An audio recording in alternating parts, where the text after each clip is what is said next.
Anda menyandang nama Kristen artinya kamu Kristus kecil. Kristus besarnya di sorga, kamu Kristus kecil di bumi. Itu yang kemudian disebut representative of Christ Kingdom. Jadi otoritas itu berdampak karena ada ketaatan pada firman Allah.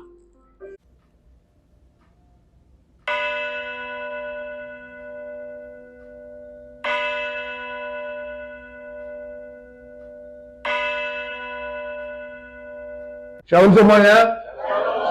Tema bulan ini, The Source of Authority. Sumber otoritas. Matius pasal 28, ayat 16 sampai 18. Ke-11 murid itu berangkat ke Galilea, ke bukit yang telah ditunjukkan Yesus kepada mereka. Ketika melihat dia, mereka menyembahnya. Tetapi beberapa orang ragu-ragu. Yesus mendekati mereka dan berkata, "Kepadaku telah diberikan segala kuasa di surga dan di bumi." Saudara perhatikan, ini seolah-olah ini batas perjumpaan. Kan 3,5 tahun Yesus bersama murid-murid. Dan sebelum dia naik ke sorga, ini pertemuan terakhir di bumi. Jadi ada semacam perpisahan. Waktu mereka melihat dia, 11 orang ini, kalau diasumsikan 11 orang itu, ada penafsir lain berkata, semua orang yang dijumpai waktu kebangkitan. Waktu mereka melihat Yesus, terjadi dua kelompok. Kelompok yang menyembah dan kelompok yang ragu-ragu. Tapi Yesus tidak memuji penyembahan itu. Yesus juga tidak mengecam keraguan-raguan itu. Tapi apa yang Yesus lakukan? Yesus mendekati mereka. Katakan mendekati. Wow. Saya minta 4 pria boleh maju ke depan. 4 orang ini mewakili 11 orang. 2 orang sujud menyembah, 2 orang lagi ribut-ribut ragu-ragu. Yesus tidak memuji karena mereka menyembah. Dia juga tidak mengecam karena mereka ragu-ragu. Tapi dia bilang ini, Yesus mendekati mereka. Dia bilang, ayo dekat-dekat. Ayo semua dekat. Turun tangan. Yesus jadi coach-nya, dia pelatih. Kan 3,5 tahun kamu udah dengar. Kamu lihat tiap hari, kita jalan sama-sama, makan sama-sama, tidur sama-sama. Bahkan saya beresin itu tempat tidur kalian tuh. Saya yang kasih makan kalian. Lihat sini. Dan dia nggak persoalkan tuh keraguanmu, dia nggak memuji penyembahanmu. Kepadaku, lihat, kepadaku. Siapa aku? Aku yang pernah hidup dengan kamu. Aku yang pernah kasih makan kamu. Aku yang pernah menderita dan kamu lihat dengan mata telanjangmu, dan kau pernah kabur. Kau pernah lari kan? Kau pernah menyangkal aku. Kau pernah tidak percaya sama aku. Tapi aku itu dia ini. Kepadaku telah diberikan segala kuasa. Katakan segala kuasa. Segala kuasa. Berarti kuasa di surga dan di bumi. Kepadaku telah diberikan segala kuasa di surga dan di bumi. Karena itu, nah perhatikan. Karena itu, katakan sama-sama. Karena itu apa? Karena kuasa yang aku sudah terima. Karena itu pergilah. Pergi.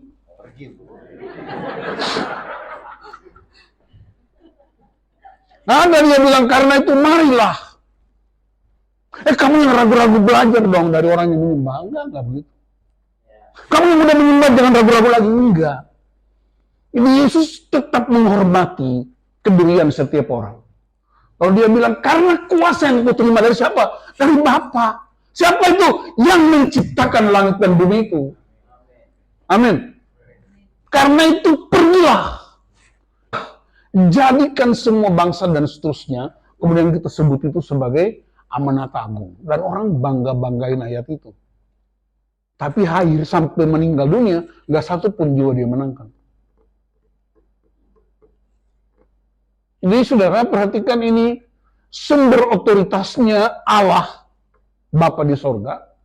Dan Yesus bilang, aku memberikan segala kuasa di sorga dan di bumi. Dan dia bilang kepada siapa? Murid-murid. Kenapa kepada murid-murid? Kamu kan mau ikut training 3,5 tahun. Kamu udah ikut pelatihan, bukan ikut pertandingan. Sekalipun kamu pernah menyangkal aku, sekalipun kamu pernah ragu-ragu dengan aku, tapi dengar, keraguan-raguanmu tidak membatalkan otoritas itu. Ketidakpercayaanmu tidak membatalkan otoritas.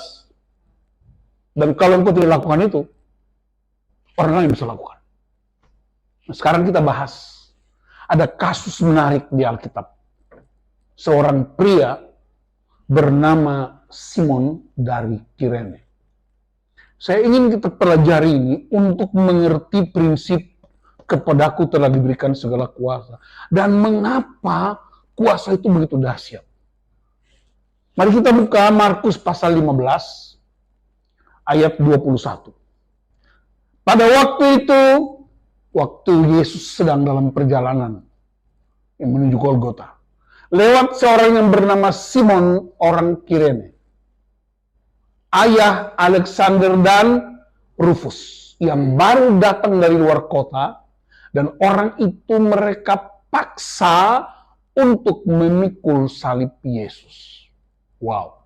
Simon itu orang Kirene. Kirene itu salah satu ibu kota di Afrika Utara. Kota itu atau negara itu Libya. Sebelumnya orang menyebutnya itu ibu kota Senegal. Tapi penelitian terbaru ternyata itu di Libya, Tripoli. Intinya ini orang Yahudi berkulit hitam. Kemungkinan ini ibunya orang Afrika. Waktu terjadi pemberontakan di Yerusalem, banyak orang Yahudi yang berpindah ke daerah Afrika. Jadi Simon ini datang dari Kirene. Makanya dia disebut Simon orang Kirene. Dia datang ke Yerusalem untuk apa?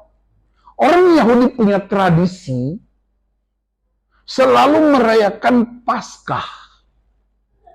Paskah memperingati Israel keluar dari Mesir. Paskah atau Pesyeh melewati. Dan itu dilakukan tiap tahun. Wajib hukumnya bagi semua orang Yahudi. Dan Simon orang Kirene ini melakukannya setiap tahun. Bukan pertama kali, setiap tahun.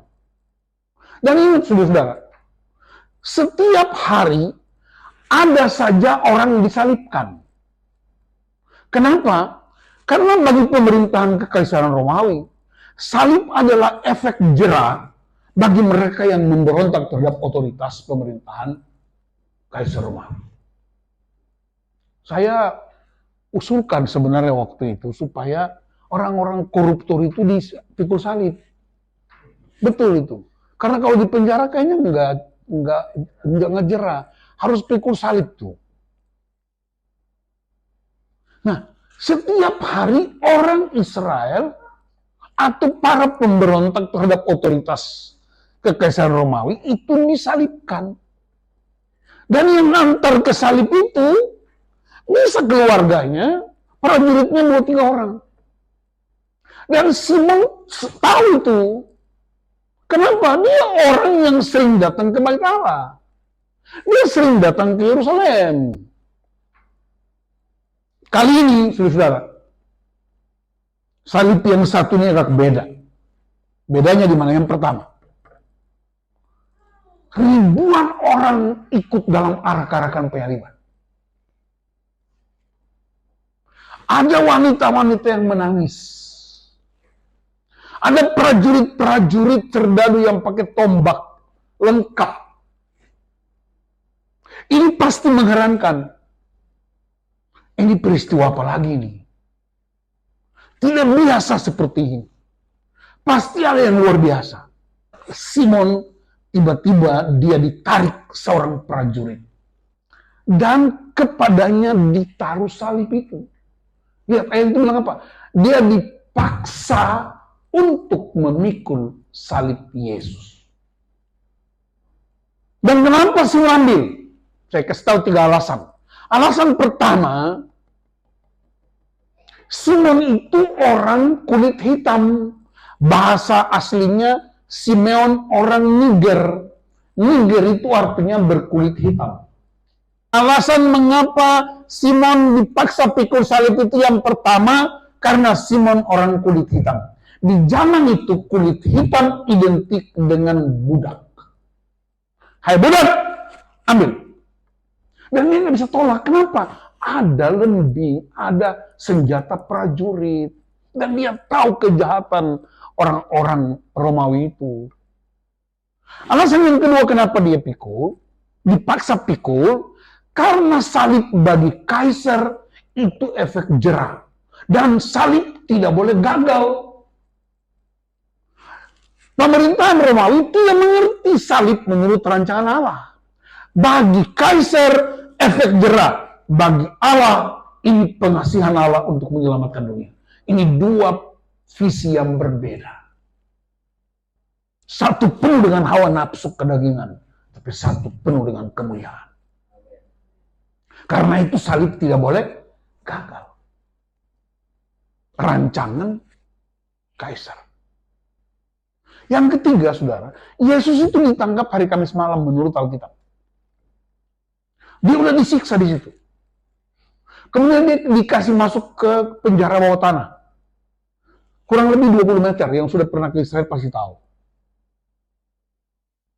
Tanpa pakaian. Semalaman. Pagi-pagi benar dia diangkat keluar dan dia disiksa di depan rumah imam besar. Dia diinterogasi, dibully. Dan itu pasti melelahkan. Salib yang dipikul menurut penelitian terakhir, beratnya 150 kg. Jadi Anda bisa bayangkan betapa penderitaan itu. Masa sampai di sini kita biasa aja ya, orang gereja, orang Kristen pada umumnya. Nggak merasa apa-apa. Apa salah dia? Jadi secara fisik, secara manusiawi, dia tidak kuat lagi. Allah bisa nggak kasih kekuatan baru? Bapa di surga bisa beri kekuatan ekstra untuk Yesus pikul salib sampai selesai? Bisa. Tapi kenapa Allah tidak bikin? Supaya kamu budak itu kau yang ambil. Supaya kau ikut terlibat di dalamnya. Sebab salib ini penyelamatan dunia. Supaya kau rasakan betapa dahsyatnya kuasa itu. Allah melibatkan kita. Anda libatkan Anda, libatkan saya. Anda ikut terlibat dalam arkaran penyelamatan itu. Anda jangan penonton. Macam tadi waktu kita nyanyi lagu lebih dari pemenang, ya, orang nyanyi di gereja itu oke lah, lagunya oke lah, saya setuju. Tapi kalau pulang gereja itu Anda disebut pemenang, no. Paulus bilang, I am more than conquerors. Artinya, setiap kali dia injakan kaki di sebuah tempat, dia tancapkan Injil kerajaan Allah. Dan di sini dia berkata, I am more than conquerors. Aku lebih dari pemenang. Jadi lebih dari pemenang itu artinya, kemanapun Anda pergi, salib Kristus, Injil kerajaan Allah, ditancapkan. Katakan amin. Wow. Kalau ini kita praktekkan, betapa dahsyatnya kuasa itu. Karena ini otoritas. Saya iri sama gerejanya Pak Togap dan kawan-kawan. Orang-orang karismatik. Karena mereka berdoa orang sembuh. Kok saya berdoa orang mati? Aneh. Ya. Kami tinggal di Bekasi Utara. Waktu itu bukan main itu. Belum ada ISIS, yang ada itu satu teman lagi tuh. Lawan pokoknya gereja kami di taruh, mohon maaf ibu-ibu, bapak, ada kotoran apa itu hewan, ditaruh tikus yang sudah 3 hari mati di depan tempat ibadah. Itu terancam tiap minggu. Tapi jemaat semakin cinta Tuhan. Kami bolak-balik lapor di Kodim, bolak-balik Komnas HAM. Dan saya nggak takut, karena saya tahu kebenaran ini. Tapi saya berdoa nggak ada yang sembuh. Jadi saya hitung-hitung waktu itu ada 5 orang yang saya doakan mati. Ya udah umur 75 tahun sih, sakit-sakit. Sampai ada yang dia udah koma di rumah sakit Carolus, keluarganya dari Belanda tuh. Pak Pendeta, kami minta Bapak doakan. Supaya apa? Dia udah 1 bulan koma kok nggak titik-titik. Jadi ya serahkan aja. Habis didoakan 2 jam, mati. Intinya tidak ada kesembuhan. Tidak ada mujizat. Tidak ada. Tapi saya rindu sekali supaya doa-doa saya seperti yang hamba Tuhan ini. Karena saya ingat dia ikut kakak, ya, kok bisa ya? Kok saya kenapa nggak bisa? Lalu saya ikut camp pria. Saya ikut camp tahun 2005 untuk renungkan firman Tuhan selama 40 hari. Non-stop. Saya ini kan pendeta, udah S2, masa saya disuruh baca firman tiap hari? Tapi saya mau taat, benar-benar belajar. Dan nggak ada yang lihat, nggak ada fasilitator kami yang mengecek, nggak ada. Tapi saya sungguh-sungguh ambil keputusan. Hari ke-37, saya ingat betul. Tiba-tiba saya dikirimi seorang pria yang gila. Yang kirimi itu orang dari gereja karismatik. Yang saya telepon dia, kenapa kamu kan orang karismatik, kok kirim dia ke saya? Mana ada orang Protestan seperti saya bisa doain orang gila dan sembuh. Dia bilang, Pak, kami sudah berdoa dan Tuhan suruh kirim. Berarti Tuhan kenal saya dong, haleluya. Nah itu di Serpong, waktu itu masih di BSD. Ini orang udah gila 5 tahun, baru dikeluarkan dari rumah sakit jiwa di Grogol. Dia kalau kambuh, itu keluar semut-semut merah dari tubuhnya. Jadi ada kuasa gelapnya. Apa yang terjadi, saudara? Waktu itu kami hanya 3 orang, ada 1 pendeta yang salah satu anak rohani saya sekarang di Bandung. Lalu istri saya, Allah kuasa melakukan segala perkara. Coba. Nah, yang nyanyi lagu ini istri saya, karena dia waktu itu sudah ikut pergerakan-pergerakan pemulihan. Saya masih ketua sinode. Ketua sinode itu kan level 1 tingkat di bawah Tuhan Yesus, kan, yang nggak boleh disentuh. Istri saya nyanyi terus. Tapi orang yang gila ini berdiri, mata kosong, bau. Lalu teman pendeta ini, Pak Gembala kenal dia karena sering undang beli khotbah. Dia main gitar. Lagu-lagu ini. Allah kuasa melakukan segala Nah, perhatikan saudara.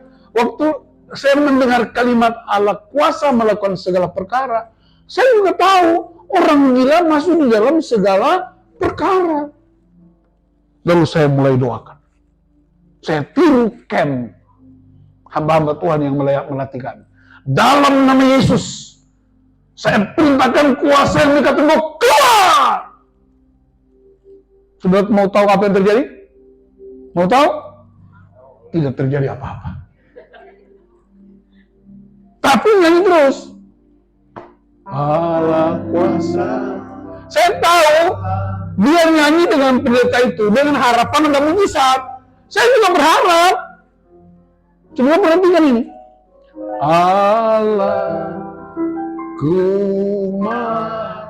ini lagu dinyanyikan 2 jam. Berapa jam?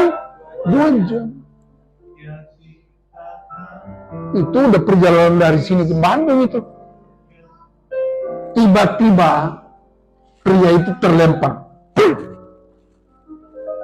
Dia berguling-guling, itu tempat ibadahnya itu mungkin ini agak luas Pak ya. Sedikit ke sini lah. Di ruko. Pria itu terguling-guling kemudian mulai keluar bau busuk dari mulutnya. Keluar. Tadi nyanyi terus. Saya doakan dia. Setelah 2 jam itu, dia berdiri. Saya lihat matanya udah berbeda. Saya bawa dia ke kamar mandi, dia cuci muka, lalu dia mulai cerita. Cerita seperti saudara dengar saya cerita. Dia cerita sama orang tuanya di mana, bla bla bla dan seterusnya. Lalu telepon keluarganya. jemput dia. 1 minggu kemudian saya ditelepon, Pak Pendeta. Namanya, anak muda ini namanya James. Bukan James, James, orang Batak.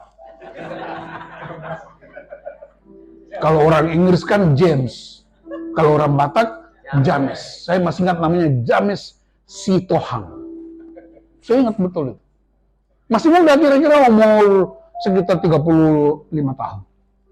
Pak Pendeta, saya James yang kemarin Pak Pendeta doakan minggu lalu. Saya akan menikah. Wow. Dan sekarang mereka ada di daerah Sumatera Barat. Di sebuah perumahan, pemukiman kelapa sawit. Itu pengalaman. Di situ saya mulai yakin bahwa ternyata otoritas itu bukan karena asal-usul gereja, tapi karena ketaatan pada firman Tuhan. 2 minggu kemudian, dipanggil lagi kepala raja. Sama orang gila lagi. Jadi saya memang dipulihkan untuk ngurus orang gila. Dan hebatnya pria. Kami pergi 2 rombongan, 2 mobil, ke Balaraja. Di sana ada satu pria yang gerakannya seperti hewan, tapi di kebun. Lalu saya suruh pria-pria tangkap dia, kami doakan, polanya sama 2 jam. Sembuh. Malamnya saya pulang, kami berdoa, saya tanya Tuhan, kenapa? Kok 2 jam? Lama banget. Tuhan bilang, ini kan kamu kan pemula. Jadi nggak usah si panggarung kali lah, kata orang Batak. Nggak usah sombong lah. Kuasa itu kan dari aku. Kamu kan cuma praktek. Jadi pemula itu 2 jam. Lalu saya mulai doa subuh, memang setiap hari ya, sampai sekarang saya masih bangun jam kadang-kadang 3:30, jam 4. Satu kali saya doa subuh, saya tanya Tuhan, ya, ini mulai pakai cara karismatik. Tuhan, kenapa saya urus orang gila? Tiba-tiba saya dengar suara. Saudara, memang tidak ada saksi, tapi kan kita sampaikan firman Tuhan nggak boleh sembarangan. Saya dengar suara itu, persis saudara dengar suara saya. Aku suruh kamu urus orang gila, karena kamu juga pernah gila. Saya telepon, di atas meja kerja saya itu ada telepon rumah.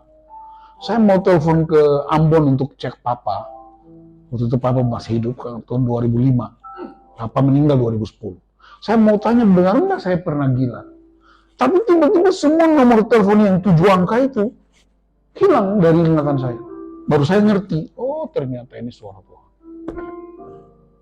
Apa artinya? Saya sedang dipersiapkan, diperlengkapi, diberi otoritas untuk urus pria-pria yang gila.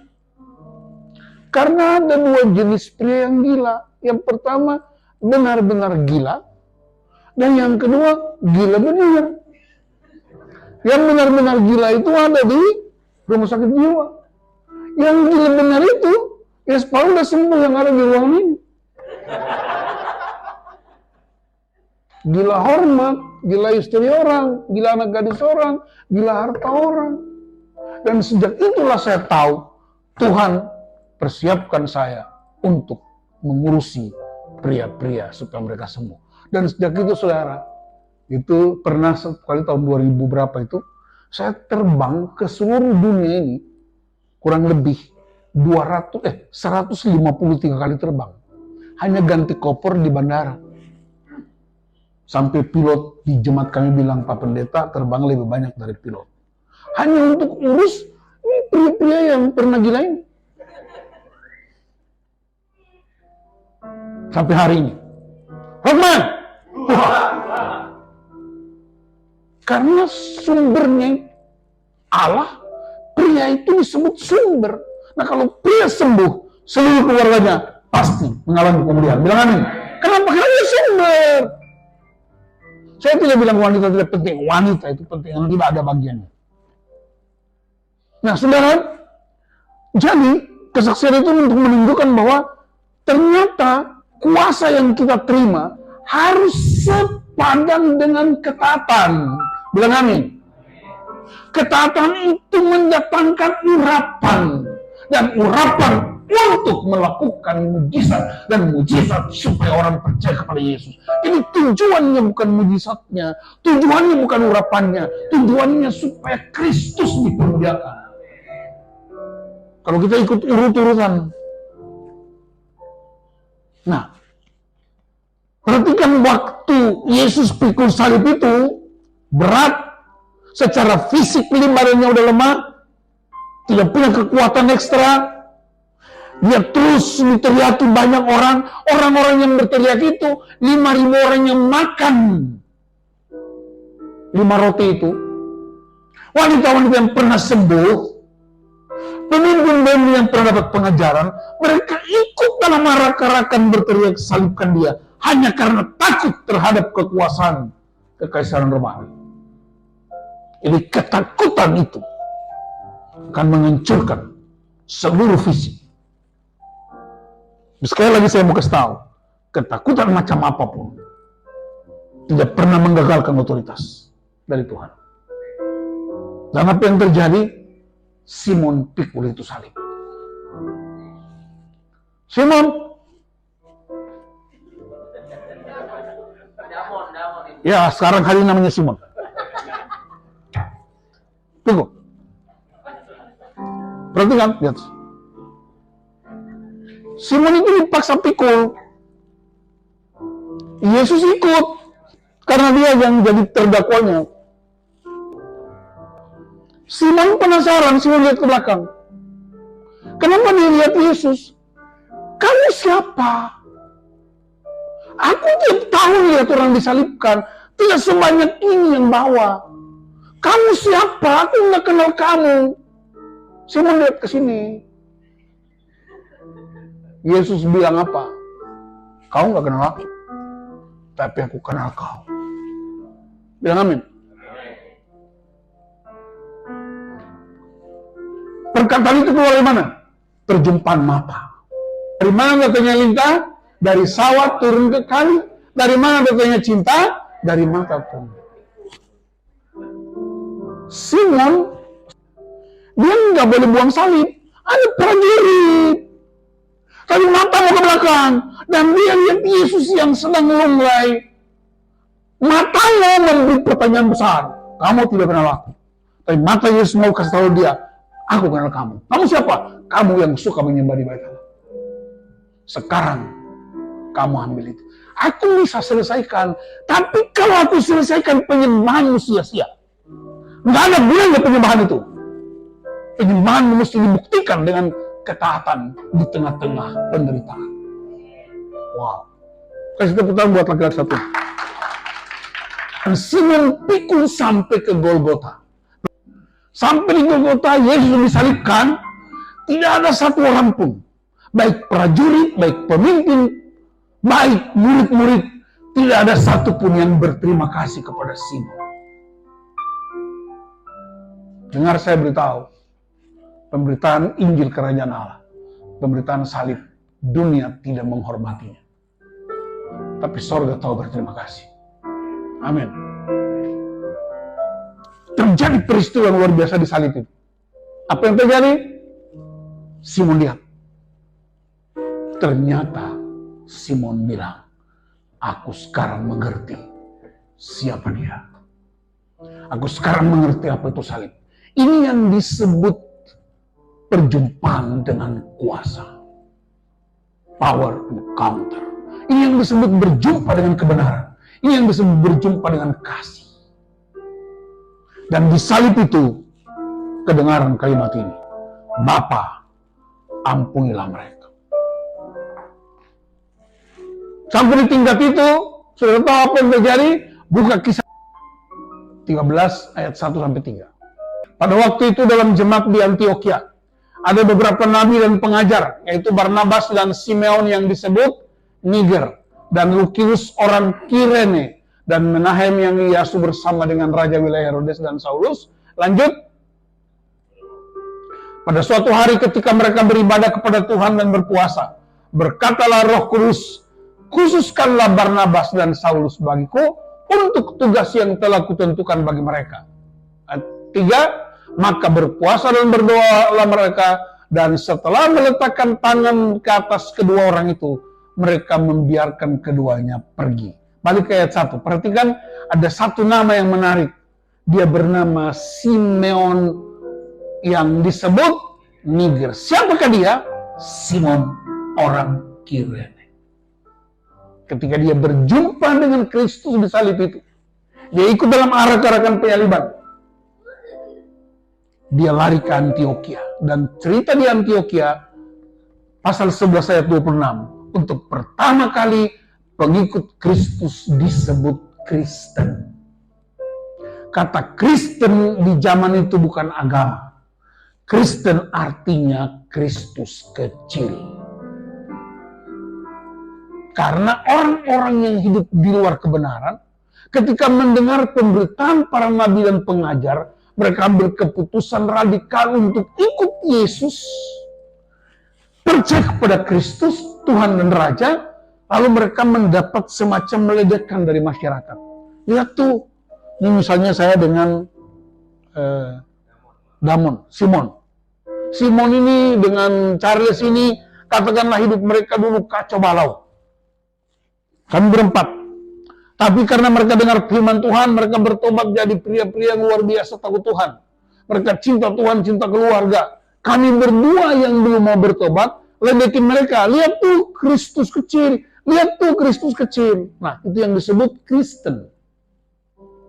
Jadi kalau Anda menyandang nama Kristen, artinya kamu Kristus kecil. Kristus besarnya di sorga, kamu Kristus kecil di bumi. Itu yang kemudian disebut representative of Christ Kingdom. Kita perwakilan Kristus di bumi. Representasi. Kita duta besar di bumi. Bilang amin. Dan dia tidak mendapat SK presiden. Karena kuasa di bumi ini, kuasa semuanya terbatas. Dia periodik. Dia berdasarkan jabatan, tapi kuasa dari Tuhan selama-lamanya, sampai kekal selama-lamanya. Amin. Dan itu isinya kebenaran firman. Tidak ada kebohongan di situ. Kalau Anda tidak mau lakukan, Simon dan kawan-kawan, Simon Petrus dan kawan-kawan tidak lakukan karena takut. Kamu kehilangan mahkota. Dan Simon orang Kirene mendapatkan mahkota.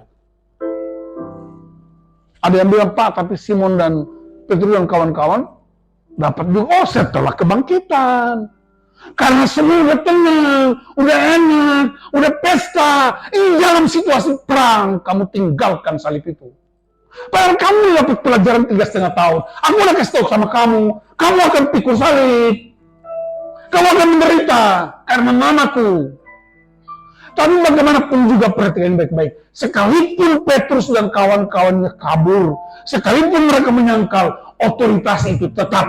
Karena Yesus melihat ketaatan yang terselubung di dalamnya. Di mata mereka ada penyesalan. Petrus, do you love me please? Apakah engkau mengasihi aku? Wow, itu Petrus langsung gugur. Hati yang keras itu gugur. Thomas, ini aku. Coba cucukkan tangan. Yesus tidak pernah mengecam keraguan-raguan. Tapi dia beri ruang buat mereka untuk mengalami kebenaran lebih dalam. Ini penting buat gereja modern. Karena kita sering kali bikin kelas. Ada klaster-klaster. Dan saudara perhatikan, apa yang terjadi? Asia kecil mengalami kemenangan. Simon orang Kirene, Lukius orang Kirene, Paulus, Barnabas, more than conquerors. Ternyata orang sehebat Paulus, orang sehebat Barnabas pernah mendapat penumpangan tangan dari seorang budak yang memikul salib. Namanya Simon orang Kirene. Bukankah itu otoritas yang luar biasa, suster? Tunggu otoritas dari mana lagi? Tunggu sekali dari gembala. Tunggu sekali dari para pemimpin. Otoritas ini adalah sumbernya dari Tuhan yang hidup. Anda punya otoritas itu. Tapi otoritas itu mesti dipakai. Mesti dinampakkan. Melalui apa? Kebenaran firman yang kita hidup setiap hari. Ketaatan penting. Dan perhatikan apa yang dapatkan Simon orang Kirene. Kita lihat ayat terakhir. Roma pasal 16 ayat 13. Ini dia ucapan terima kasih. Paulus bilang, salam kepada Rufus, orang pilihan dalam Tuhan. Dan salam kepada ibunya, yang bagiku adalah juga ibu. Simon orang Kirene memenangkan keluarganya.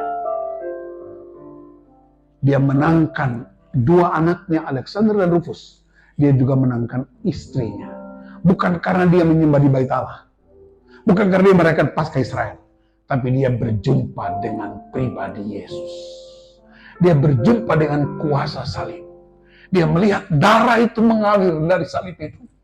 Dia melihat betapa dahsyatnya kuasa Tuhan yang dinyatakan. Jadi orang-orang yang mengalami kuasa Tuhan, orang-orang yang hidup dalam kebenaran, dia pasti gelisah. Apa bentuk kegelisahannya? Orang lain mesti dimenangkan. Setidak-tidaknya mulai dari rumah tangga kita. Amin. Rufus orang pilihan. Saya percaya Alexander dan Rufus orang-orang yang sangat terkenal di zaman itu.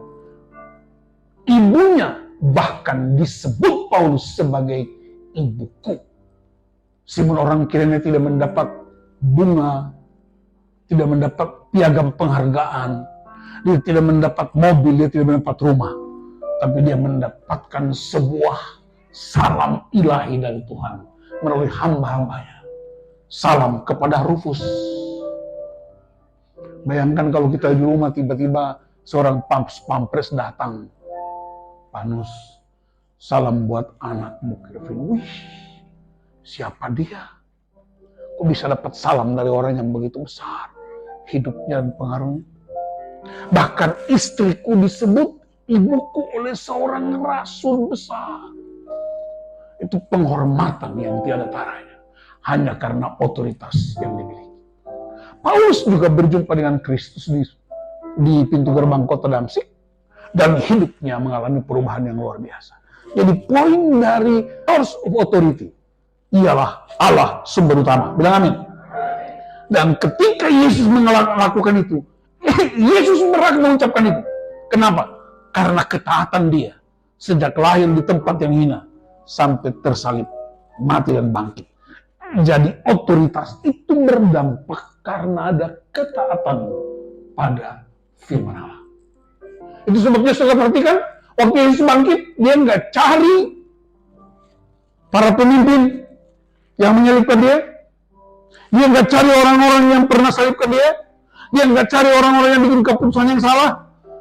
Tapi dia cari murid-muridnya. Karena mereka sudah mendengar kebenaran. Dan dia berikan otoritas itu kepada murid-murid. Tidak ada keluh kesah. Tidak ada satupun keinginan membalas dendam. Tapi yang dia lakukan ialah, kepadaku telah diberikan segala kuasa di surga dan di bumi. Karena itu pergilah. Ini penyerahan otoritas. Pergi. Dia tidak kasih SK, dia tidak kasih uang, dia tidak kasih mobil, dia tidak kasih fasilitas. Tapi dia kasih kuasa Kristus, kuasa Bapa yang memulihkan segala sesuatu.